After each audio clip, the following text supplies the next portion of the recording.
By the times. Yeah, exactly. Okay, we're going to go live on YouTube, and we're live.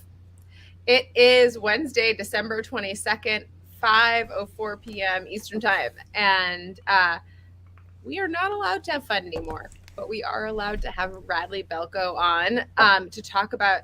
I swear to God, I really thought this was going to be a story about the Clintons or something, because it's called "Big Trouble in Little Rock." Although it's a pretty great headline. But Radley, welcome back to the show. It is great to see you, and I'm really excited to talk about the story. Yeah. Have me on. Be back. Good to see you. So tell us about it. What damage have you done? Well, this is. So I should say that this came out in the Intercept this week, right? And I put a link to it in the Twitter feed, but I will drop a link to it here too. So. So this is a story I've been working on for about 18 months now. I don't think I've ever interviewed more people for a story. I think we had over 40 sources and thousands of pages of documents. And basically the gist of it is back in 2018, I wrote a piece about how the Little Rock Police Department was conducting these really violent no-knock raids that were actually illegal, because I reviewed a lot of the search warrants, and I won't get into the law too much, but basically they were violating a Supreme Court case that said you had to be very specific about the evidence that you cited to justify the use of a no-knock warrant. And they were just cutting and pasting language, and then they were using like explosives to literally like blow the doors off of people's homes. Wow. So I wrote about this, and it became a factor in the mayoral race. One of the candidates had already been running on a police reform platform, and kind of took up the no-knock cause also. He won, ended up being the first Black elected mayor of Little Rock since Reconstruction. And he appointed this reformist Black police chief named Keith Humphrey to kind of carry out his reform agenda. And since then, Humphrey has just been hit left and right and every other way. With what kind of reform agenda? Can you like be more specific? Like, I mean, just because there's so many. Sure. These were actually pretty mild reforms as far as that kind of thing goes. One was a reform of the no-knock policy, and that actually worked. They went from 57 no-knock raids the year before Humphrey took over to, I think he said he signed 4 in the 2 years he's been there. But also he ordered a top-down review of the department and its sort of personnel procedures, looking into issues like racial profiling, use of force, de-escalation policy. And then a few of the things Humphrey did that were sort of more internal facing actually sparked even more controversy within the department. So he instituted, for example, an anti-nepotism policy. So you had, in Little Rock, you had officers who were working side by side with spouses who had direct relatives in their chain of command, like sons and daughters and brothers. You had twin brothers working side by side in the same unit, all of which is really confusing. That's so confusing. It's confusing, but it's also just bad sort of policy and bad for morale within the department. Right. And so, a lot of these policies were very, very sort of common sense. I talked to other policing experts wthis shouldn't even be controversial. But the problem in Little Rock is that the police union, the FOP there, is really powerful and has kind of run the department for decades. And so the article it looks at the accusations. So basically when Humphrey took over, almost from the start, he had definitely from the very first day, he had a controversial police shooting awaiting him. And his internal affairs department found that this officer violated LRPD policy, which says that you can't fire, not only can you not fire into a moving vehicle, but if you have the option of getting out of the way, you have to get out of the way. You can't put yourself in the direct line of a vehicle and then claim that you had no choice but to use deadly force to defend yourself or the vehicle would have hit you. And in this case, the officer basically starts firing at this vehicle from the driver's side and then positions himself in front of the vehicle. And as the vehicle sort of slowly rolls toward him, he climbs up onto the hood and continues firing through the windshield and kills this guy. And so Humphrey takes kidding. After like all of that firing into the driver's side, that's like kind of insane. when there's a passenger in the car who could have been hurt, there was somebody in a nearby car that the officer's bullet struck. This officer also had a history. And so Humphrey, his internal affairs department determined this officer violated policy. And so Humphrey fired him. And that just inspired this massive backlash from the department almost immediately. And there was a hearing by what's called the Civil Service Commission. And that's who you sort of appeal to if you're a police officer and you get fired. And at that hearing, a lot of officers testified in defense of this officer. They were really upset that he was fired. And because of that, the reforms that Humphrey then tried to implement afterward were recast by his critics within the department, not as sensible reforms for a troubled department, but as retaliation, as him sort of taking it out on these officers who contradicted his firing this officer. So, for example, one sort of common sense reform he did was he rotated all of his command staff to different divisions.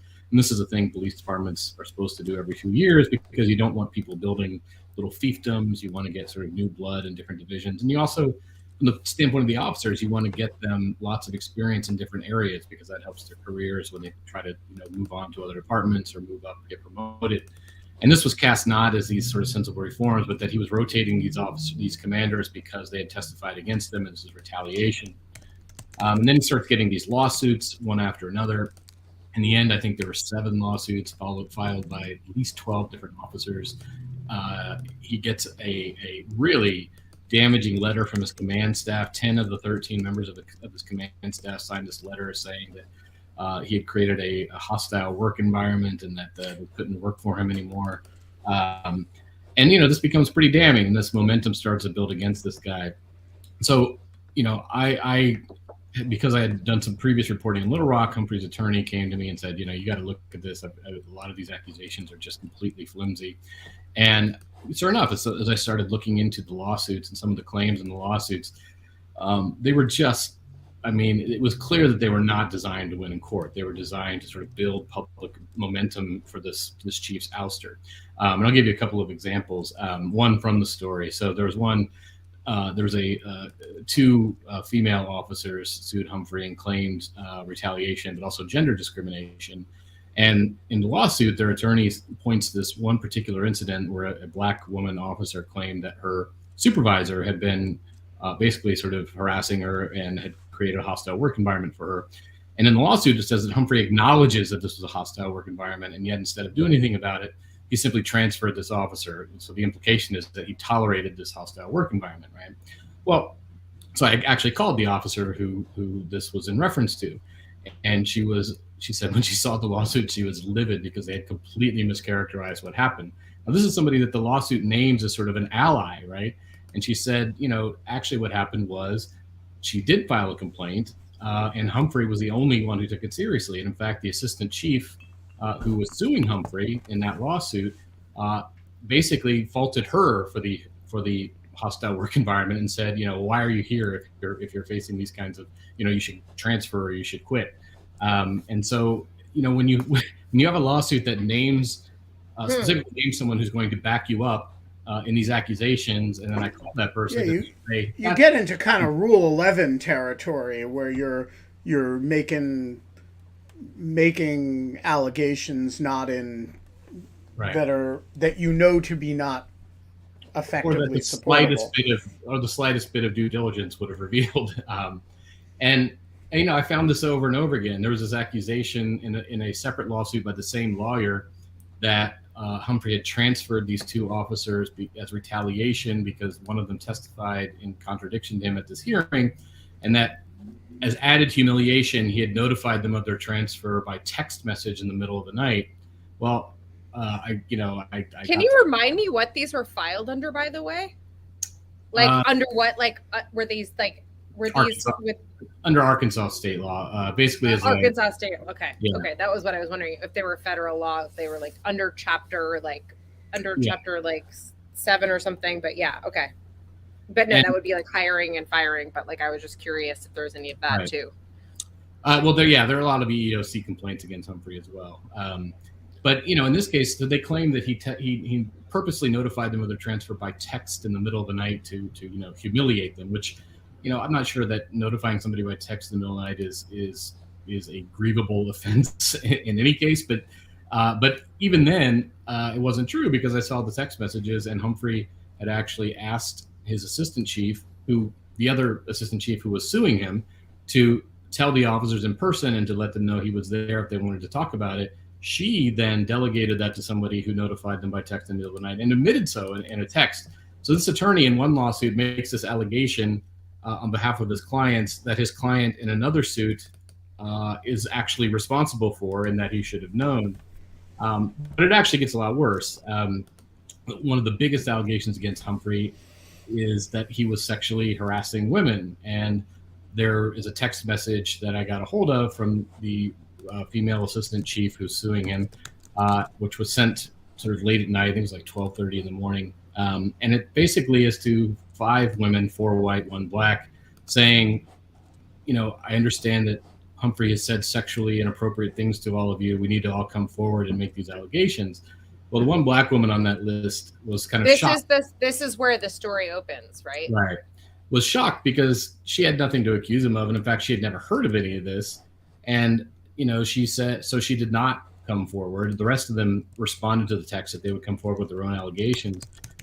And she, ends up over the next few days, she says she gets pressured by these other women on the text to come forward, even though she tells them she's got nothing to accuse them of.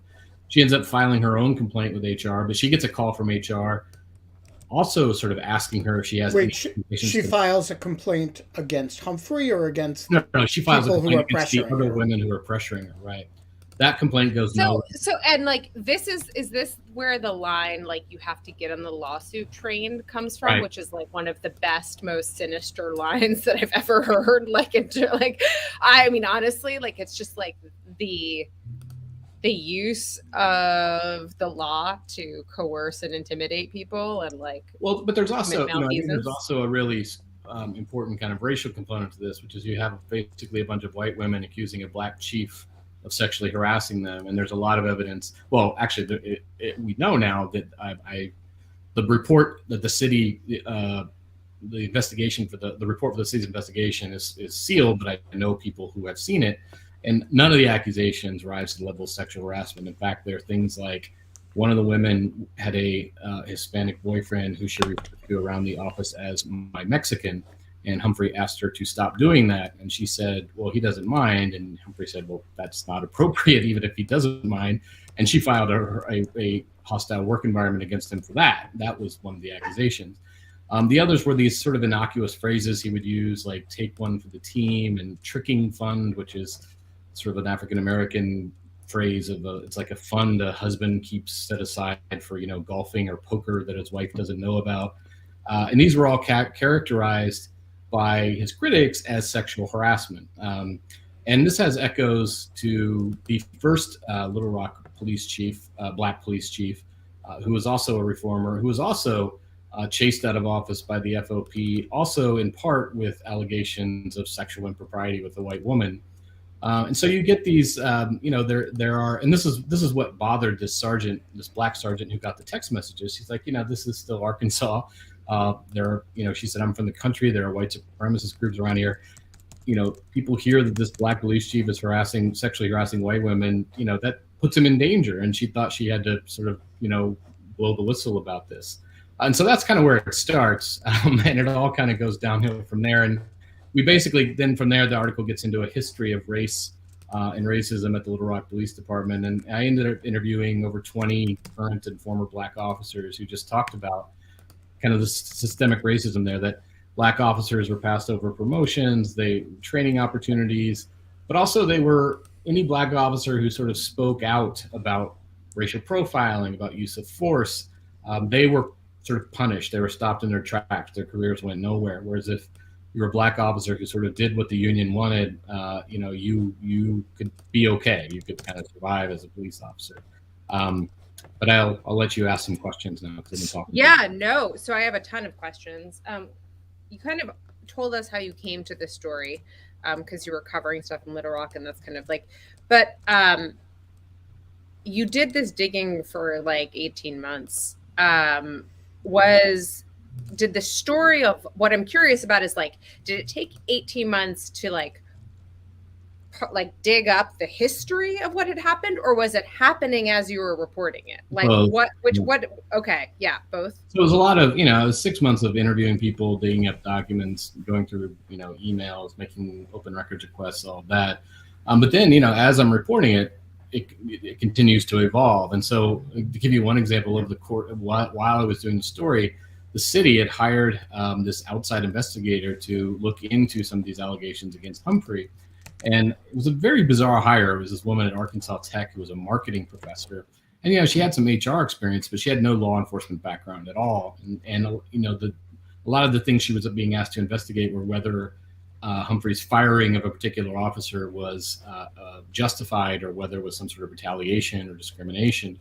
And, at one point she emails the director of HR in Little Rock and basically says Humphrey's guilty of reverse racial discrimination, that he's, taking his whatever out on white officers.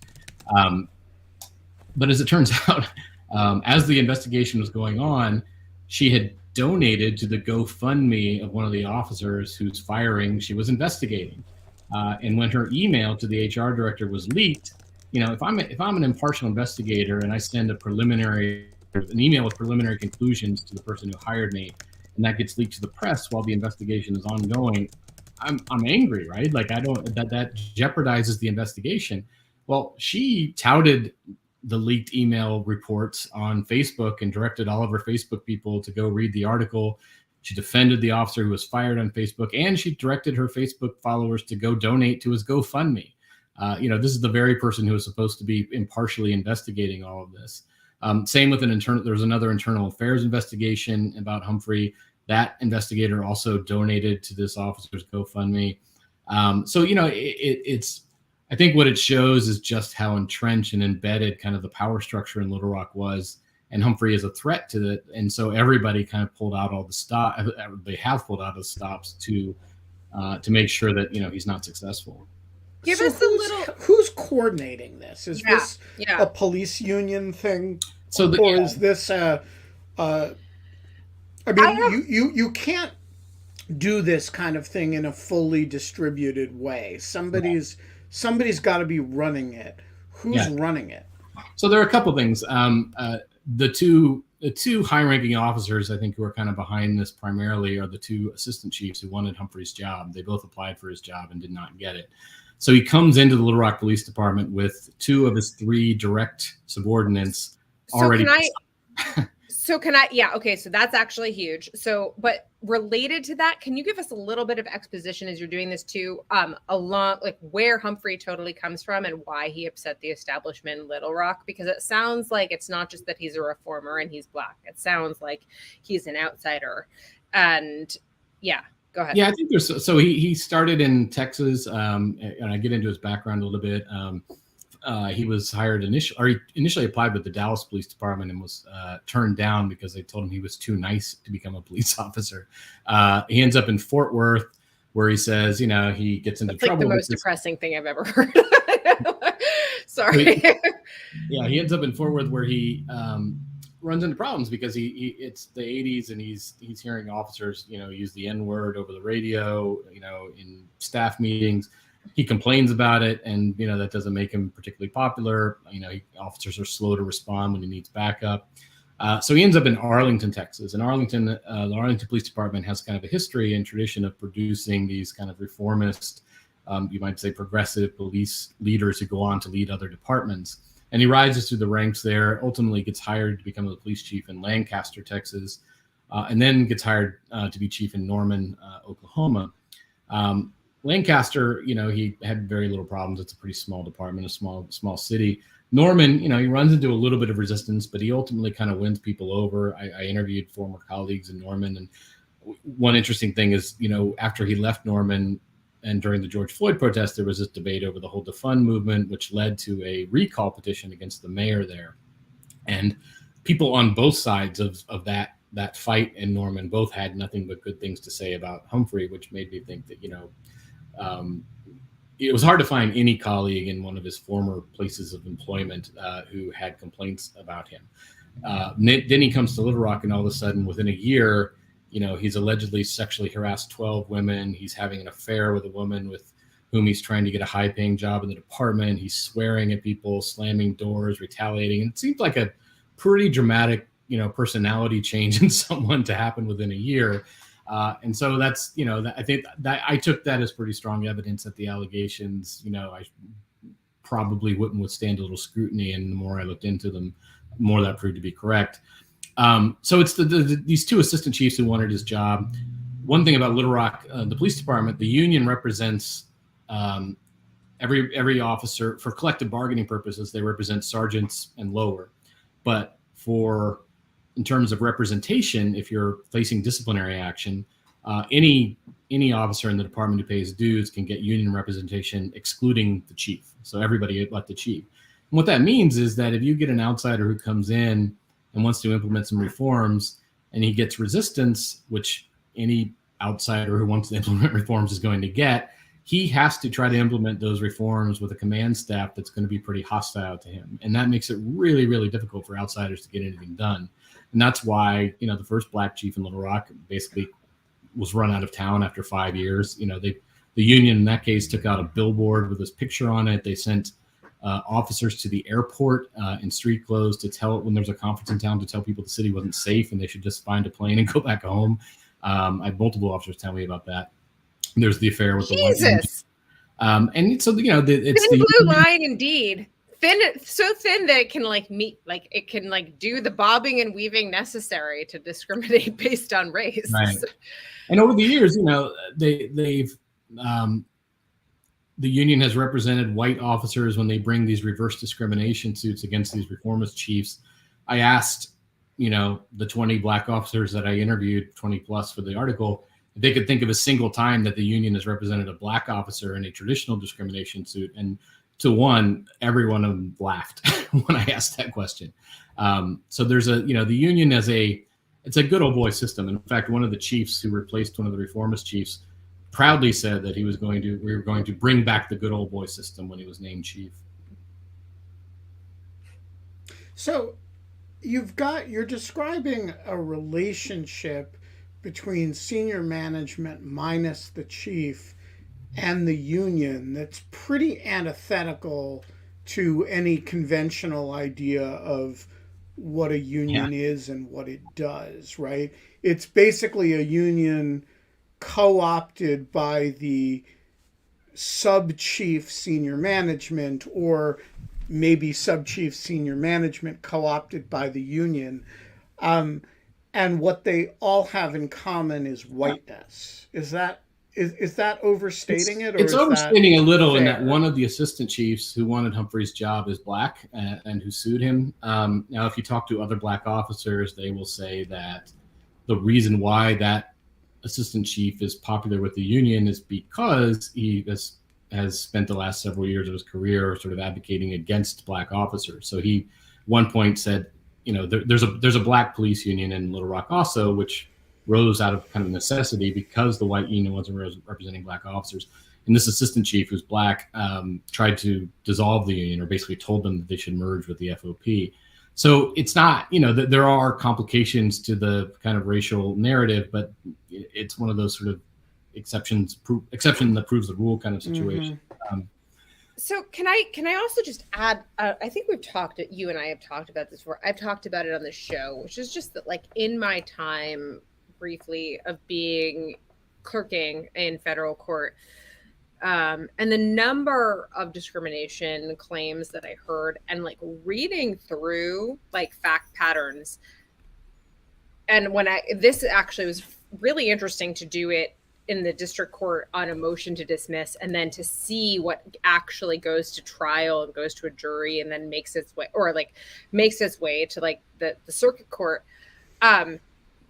What you said before about discrimination and these types of kind of things that you would call it's so incredible that they really are, even if they go all the way to trial, are so thin. Most of there's just huge amounts of doubt about what is meant by any of these kind of by statements. How much of things are based on race versus people just don't like this person, things like that. And so I just want to say that this type of what's really but like, I say that part of why I say that was like, I was sitting in front of a number of cases that were 9 fucking years old and had cost police departments X number of dollars to defend, or to defend, had cost like the person making the claim X number of dollars to bring. And then still there was no resolution on these facts, like when they were kind of like, you know, and like, but what I'm trying to say is like, that is why it is such, like, even just making the allegations is such an incredible threat, because it is just so costly. And if you get down to it, people will take the rubber to the road and kind of like, you know, make their gamble with discovery. Well, we haven't seen none of the reverse discrimination claims that I know of have been successful. They were all thrown out in federal court. A number of the traditional discrimination claims were settled by the city. But I will say this: I mean, if you look through kind of the court filings, there's some pretty damning stuff in there. But what was I going to say? Lost my train of thought. So next question. Before we go to audience questions, I want to ask you about the resolution of this thing. Is Humphrey still there? Is his has he been thoroughly demoralized and ousted? What is the state of play right now? So he's still there. He's still sort of adamant that he has no intention to leave. Thus far, the mayor has stood beside him, although I was told that the mayor was not happy with Humphrey talking to me for the story. But he also kind of felt he had to get his side of this out there. But, the mayor's up for re-election.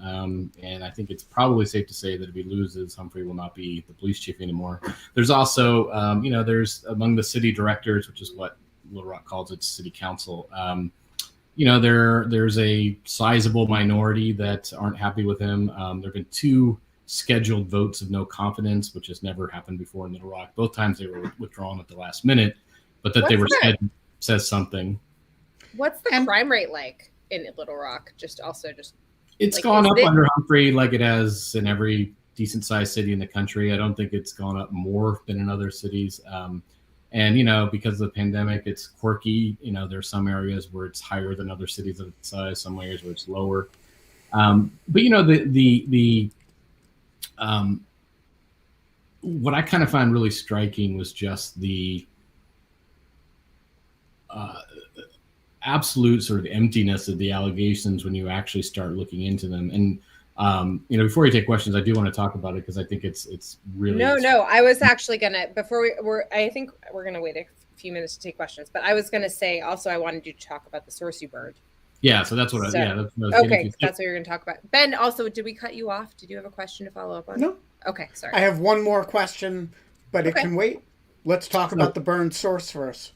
So there's a guy named Chris Burks who's the one who filed almost all of the lawsuits against Humphrey. And, so of course I reached out to him last year, over a year ago now. And he agreed to an interview off the record with the sort of understanding that after that background sort of interview, I would then send him questions over email that he could answer on the record.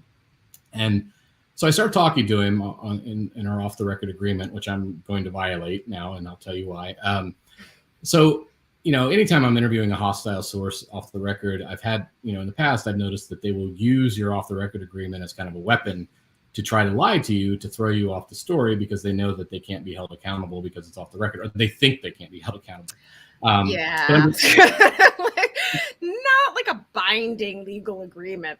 Exactly. So, even as a journalist, if a source lies to you, you're no longer bound by that agreement. And so Burks, we had one of the most surreal conversations I've ever had as a journalist with a source. He opened our conversation by flattering me, by telling me that I and Dave Weigel are his 2 favorite journalists, which may be true of Weigel, but I did not believe that about me at all. He claimed that he was, voted for Barack Obama. He's a progressive. He told me about all the civil rights legislation. Did you get his voting records? No, I'm just kidding. Sorry. It was such a strange way to start an interview, right? Just throwing all this sort of puffery at me. So, anytime I interview a hostile source, one way I try to test their credibility is I ask them questions that I already know the answer to, right? And if they are honest with me, then I know I can at least sort of trust them going forward a little bit. If they lie to me, then I know, that I'm dealing with somebody who's willing to lie to me. And Burks failed that test, right off the bat.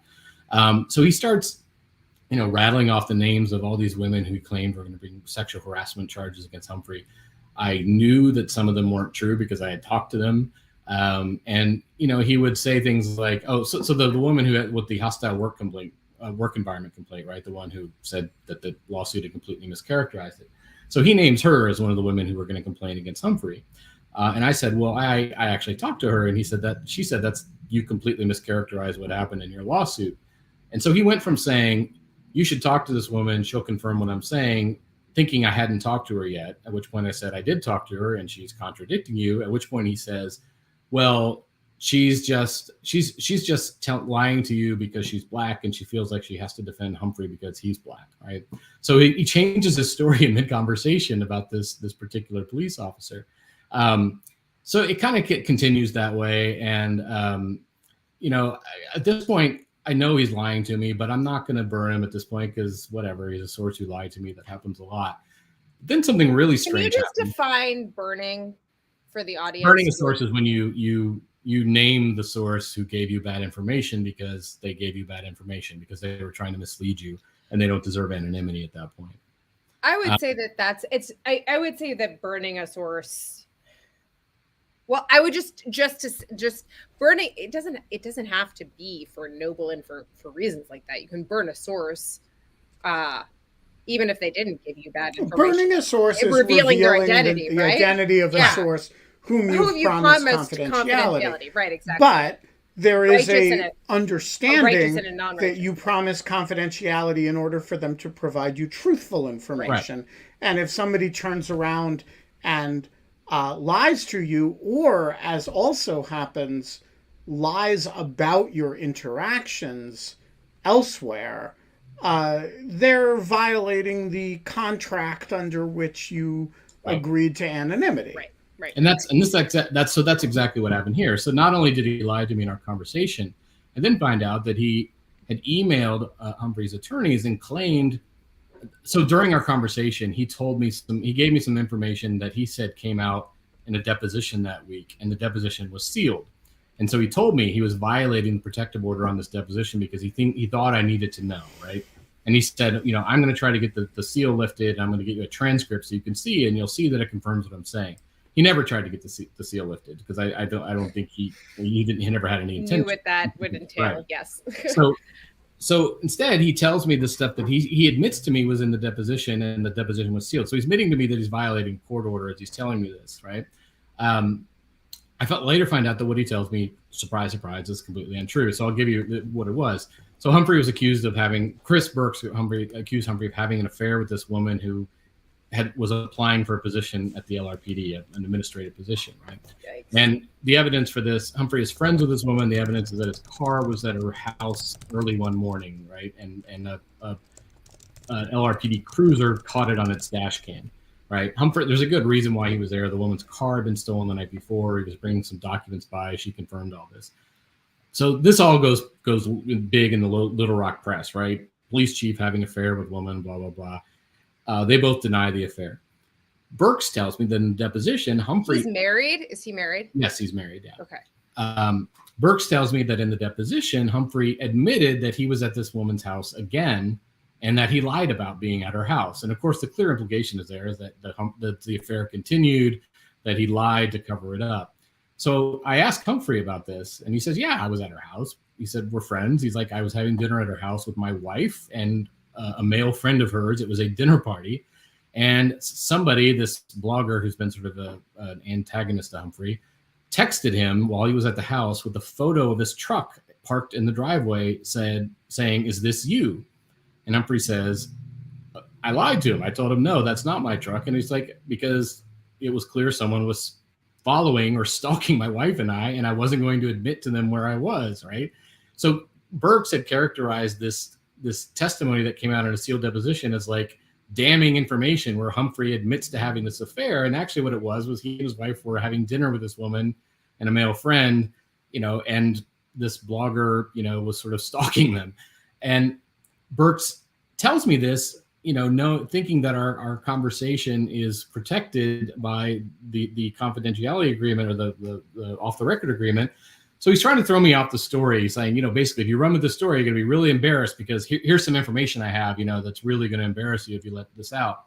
So what a fucking idiot, by the way. Sorry. Well, so not only does he lie to me about our conversation, though, he then lies to Humphrey's attorneys. He tells them that I told him things in our conversation that Humphrey told me that violated the protective order, right? Well, that's not true because I hadn't actually talked to Humphrey since before those depositions.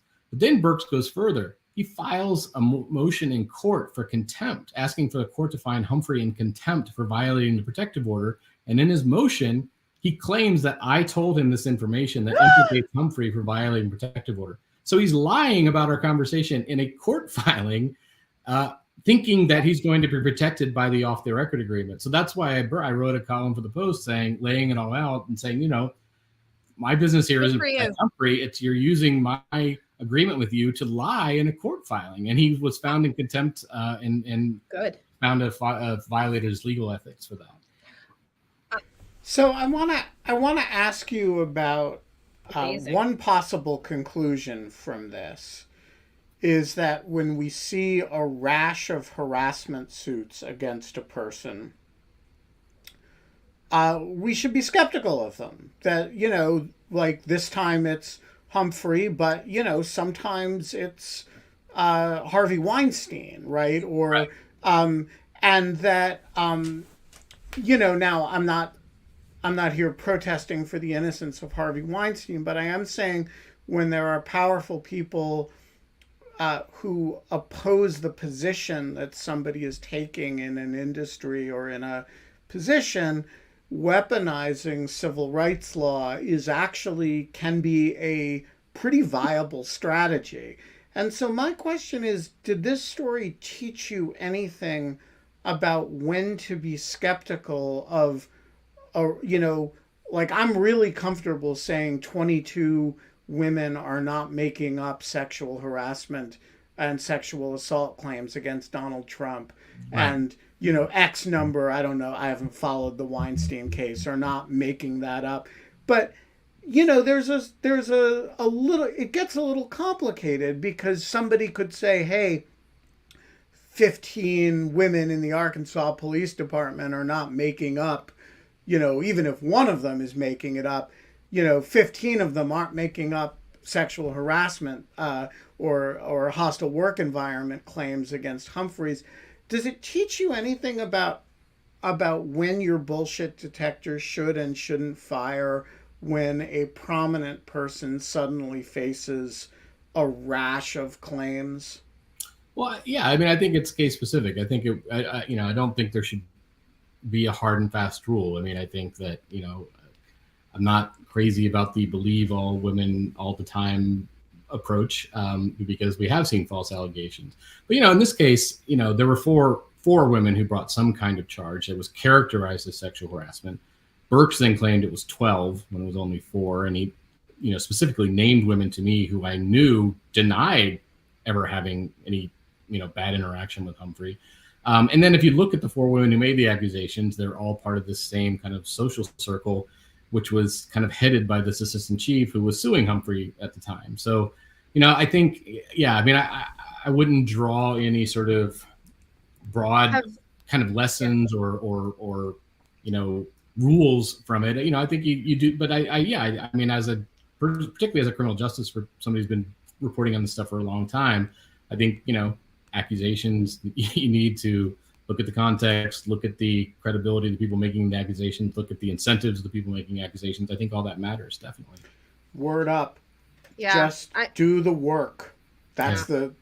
But okay, so the lesson. The lesson, no, actually, Ben, I think that the lesson is that we have moments like this in history and time in which we reflexively rely on norms and shaming and ostracization, all of these types of things to kind of move the law forward or get the law to recognize things that it should have been recognizing all along, like taking sexual assault seriously, taking domestic violence against women seriously, taking police violence against Black men seriously, like all of, or police malfeasance seriously.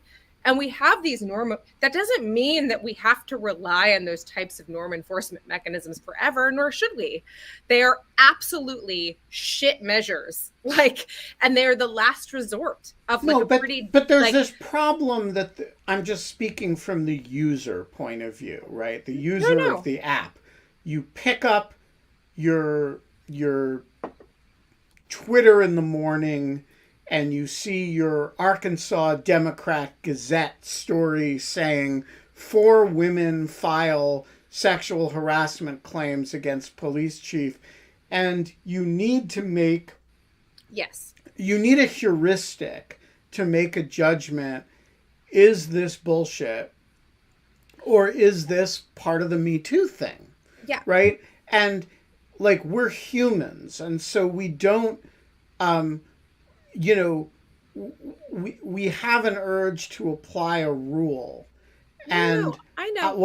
I take Radley to be saying, the rule is that there is no rule. The rule is that you actually have to look at the facts. No, you didn't let me finish. I was going to say, that is so what I was going to say is, you said word up, it's what did you say? You have to look at the specifics, or you have to look at, it's really hard. That's something, it felt that's what you said. But my point is, yes, it is really hard, but it's not just for individual people to determine. It's for individual people to know that there is no fucking heuristic for claims like this. Right. That's exactly the thing that I'm trying to say is there is no heuristic for these types of claims. They are arduous, terrible things that have to be slowly and best litigated through some type of procedural transparent mechanism with accountability, like a court system, which is the shittiest but best thing that we have. And it's much better than a court of public opinion, precisely for this reason, because the second that someone sees it as a tool to twist against a person they don't like, they will do that. And it becomes not a righteous hammer. It becomes an unwieldy hammer that is swinging and hitting everyone in the head. And so my point is basically just that there are things that we have, and they're called the rule of law. And this is actually why, as I was describing before, these are really hard questions that you could go through 9 years of litigation to try to figure out. And even in that case, you don't have a totally clear set of facts that points in one specific way or another under the law. And so I think that, so this is not one of those, but I think Believe All Women is a response to a time when it was believe none of the women and laugh it off and wink and nod and sweep it under the rug. We shouldn't believe every woman who makes every accusation, but we should take every woman who makes an accusation seriously and look into the accusation and, treat it, for the serious alleged incident that it is. Yeah, totally. Mike Godwin, you are not on camera, but I can hear your voice. Sorry, I'm going to turn a light on because it got dark. Yeah, you keep going. You're fine. Don't worry. Mike, go ahead and ask your question. Sure. So I actually have 2 questions, but they're kind of related. Can I just say them all at once? Yeah, sure. Yeah. The worst that'll happen is we'll cut you off brutally. It's not that long of a series of questions. So the first question is, isn't the problem with Little Rock's police just an exemplar of the problems with American police culture generally?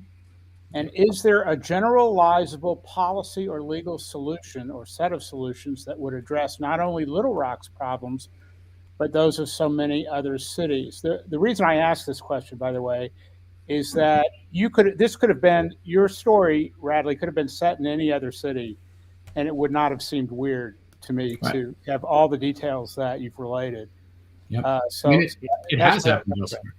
Yeah, I think it has happened in many other places. Anyway, I'll stop now and just let you take those questions. Thanks. I list a bunch of cities that the other cities where this has happened, where literally you have a Black police chief who was been accused of everything from sexual harassment to retaliation, anger issues. And, in most cases, the allegations have not panned out. In Kansas, the head of the state police faced these allegations. The state did an investigation and found that basically it was an effort by officers who he had disciplined, who didn't like the fact that they'd been disciplined. There's currently a lawsuit from the former black police chief in Henderson, Nevada, who was hired as a reformer, brought down sort of by the union, and she's now, alleging that they made all these sort of false allegations against her. So it is happening in other places. As for what we can do, I think the first thing that needs to be done is that we need to diminish the power of these unions. In Little Rock, the black officers don't feel like the FOP represents them, and yet the city grants the FOP as the sole recognized collective bargaining unit for police officers in the city, and that's a problem. Can I ask a question that is a little bit ignorant about police unions and unions in general? Is the anti-police union movement linked to an anti-union, like anti-Teamster, anti-union kind of sentiment generally, or is it kind of its own thing because of the politics around police? It's its own thing. I mean, I think you as a libertarian, I think there are similar arguments that can be made against other public sector unions, although obviously the stakes are much different, but the incentives I think are similar. But no, I think private sector unions, I think private sector unions do a lot of good. I think there are problems with some of them also, but as a libertarian, I always like to point out to my fellow libertarians that it was, a union that brought down communism in Poland, right? But I think police unions are unique. And one of the ways that they're unique is in that when a city doesn't have the budget to, say, guarantee raises or guarantee, better pensions, they compensate by giving the officers themselves more control over discipline. They make it easier for bad officers to not be disciplined or to stay on the force. They make it harder for the city to, win terminations. And this has happened in Little Rock a lot. In Little Rock, I've never seen a police department that has been where internal policy and personnel decisions are so dictated by litigation. And what happens is an officer will get, a white officer will get away with something, some terrible, incident. And, 7 years later, a black officer will do something similar and get fired. And then he'll sue and say, well, you let this white officer get away with it. And they'll win their jobs back. Or it'll happen in a reverse order. And what happens is you get this sort of race to the bottom for bad behavior. So once one officer has been cleared for a particular type of incident, it clears the way for every other officer who's ever accused of something similar. But isn't it it seems to me like a bit of a spectrum, because police unions, there's always been a divide in the way we understand unions between public sector unions and private sector unions. And police unions, teachers unions, corrections officer unions, they raise all of the questions that you just described in a way that, unionizing Amazon or a hotel does not, except that the police forces are also, as are the corrections officers unions, which don't get nearly enough scrutiny in my view. They also have the power of life and death over people in their communities. But it's I'm not sure the issue is different in kind from the issue of teachers unions. It's just an issue of degree, right? The stakes are different, I think, but I think the incentives are very similar. Thank you for explaining that. I didn't mean to be obtuse. I just kind of all of a sudden just I was like, I wonder if these carry over. But anyways, Richard Wattenberger, it's so nice to see you. Hello. Nice to see you. So a little context for my question. First of all, I'm in Philadelphia, and which is a majority minority city, majority black city, and we have problems with obviously we have problems with the FOP here as well, it's to the extent that it becomes fodder for GOP politicians outside of the city to run us down. I'm just wondering what in Little Rock how this story was covered, and if you have a sense of what sense you have of how the people in Little Rock especially in the metro area, especially outside of the city limits, how they viewed the police in this situation. Does this confirm, for example, prejudices that some people have about Little Rock, or what's the general sentiment there? Yeah, so it's hard for me to say what the general sentiment sort of in Little Rock or the metro areas. I don't think there's polling that's kind of that geographically precise. We'll see. There is an mayoral election coming up, and I think the police department has been in the news enough that that's going to be a central issue in the campaign. So I think that's probably where we'll find out how this is resonating. As for local coverage, man, I got to tell you, with the exception of the Alt Weekly, which has been pretty skeptical of the union and the claims against Humphrey, it's been pretty anti-Humphrey to the point of almost parody. And I'll give you a good example. I tweeted about this the other day. It wasn't in the article, but so we'll go back to our friend Chris Burks. Burks filed a email. Generous use of friend there, Radley. He sent an email to the Arkansas Attorney General telling them that they needed to investigate Humphrey for this alleged woman he was having an affair with, who he was trying to get a job for. And he got, from what I understand, and I'll add that I haven't seen it, but from what I understand, he got sort of a rote response saying, thank you, we'll look into this.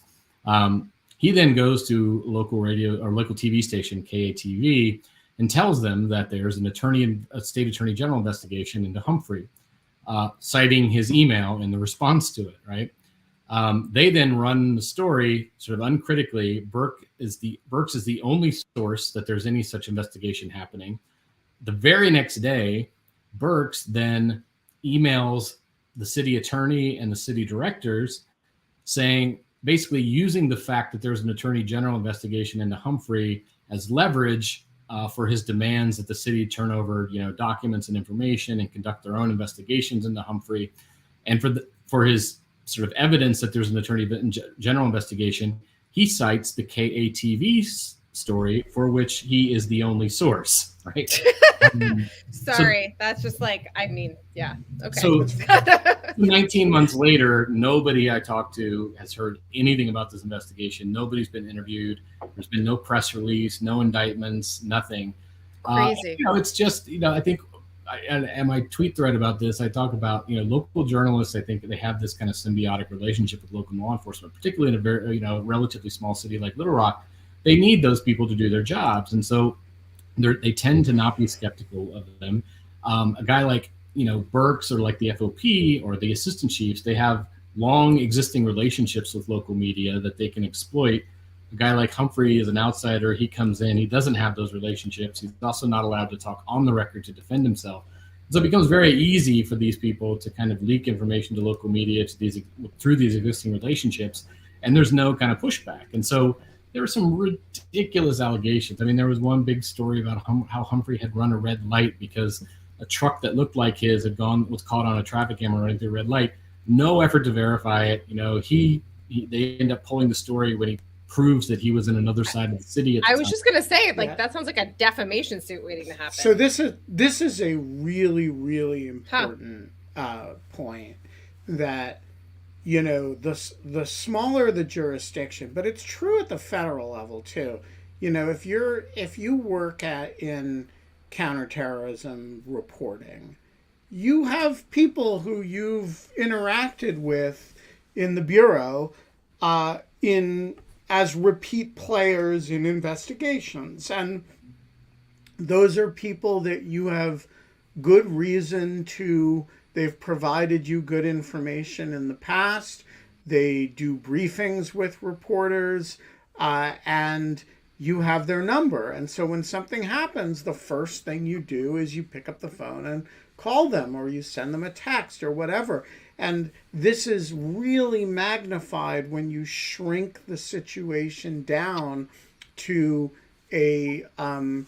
and that it is profoundly biasing when those people are, not chasing terrorists, but going after their bosses. Yeah. And it's just profoundly biasing. I get really infuriated when local reporters, particularly TV news reporters, do these kind of fawning pieces, or they they take an accusation unskeptically and run with it. I do kind of have to remind myself, though, as somebody who's a reporter with more of a national focus, like it's very easy for me to parachute into a place like Little Rock, not really care who I piss off, because I don't need these people as sources, to do my job on a day-to-day basis. And so, as much as I wish journalists to be more skeptical, and I think more importantly and less corruptly than that because you're parachuting in, you haven't had 10 years of interaction with that person that causes you to build trust and makes you a little bit blind to the fact that that person is now not giving you objective information about a case that he or she is working, but is actually sliming somebody. Yeah.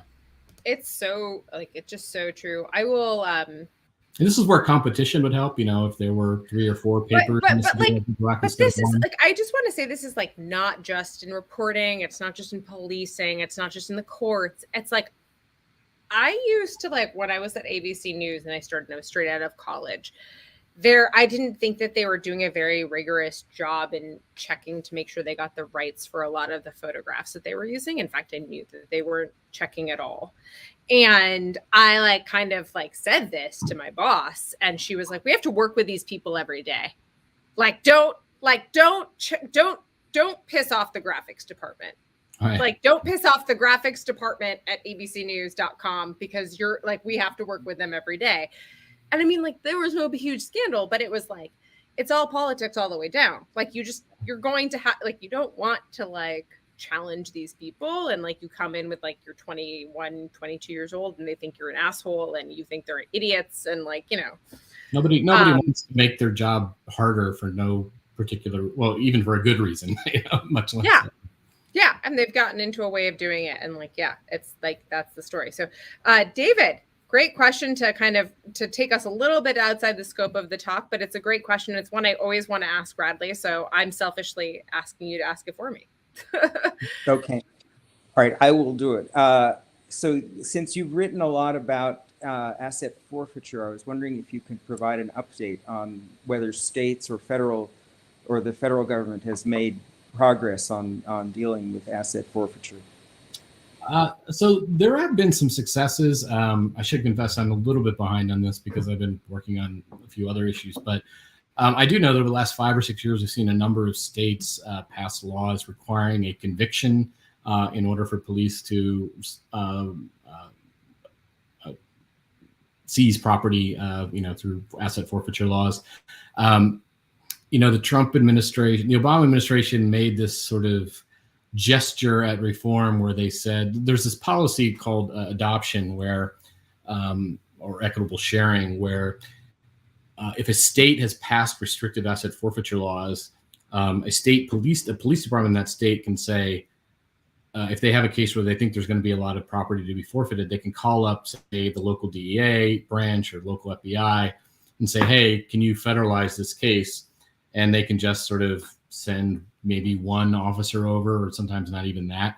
And then it becomes a federal case, which is governed by federal rules, which in a lot of states give the police more power to seize property. And then the federal government takes 20%, and the rest of the 80% goes back to the local police department.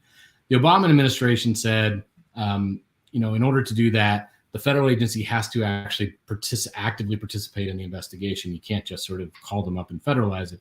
And that, affected, I think I tried to crunch the numbers, and it affected maybe 5 or 6% of forfeiture cases overall. But at least it was kind of a gesture, and it was admitting that, okay, we recognize that this is a very unjust policy. The Trump administration then revoked even that modest reform, and the Biden administration has yet to re-implement it or any other sort of reforms.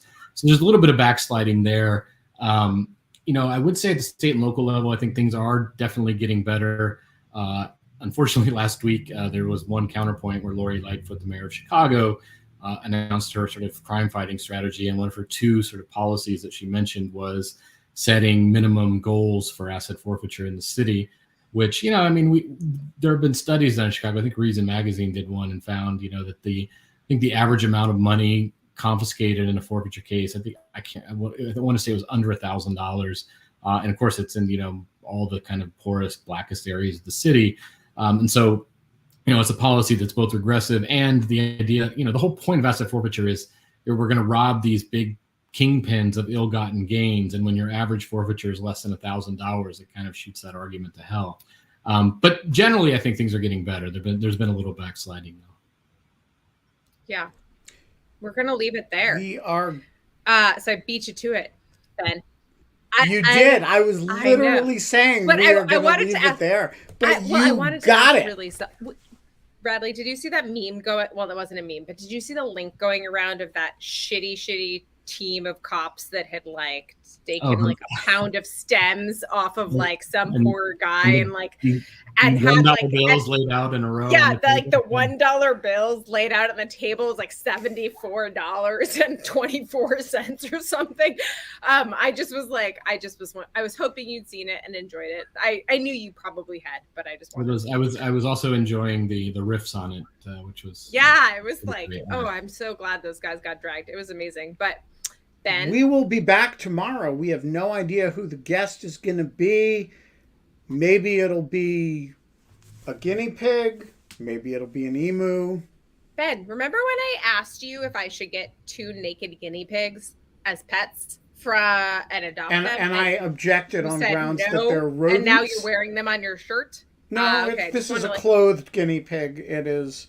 it's a clothed guinea pig, yes. It's not a naked guinea pig. I don't do nudity in rodents. That's inappropriate, Kate. That'll be 22 hours and 55 minutes from now. And until then, KK? We don't have fun anymore. But we do have Radley Balko's incredible, very long, but really, really worth the read. I hope you kind of are thinking of turning this one into your next book friend to talk about later on your next time you're on the show. Piece in the Intercept that we have linked to throughout the day, and I'm throwing in one more time into the chat. And thank you so much for joining us, friend. It's great to see you. Merry Christmas. Thanks for having me on. Take care, guys. Bye.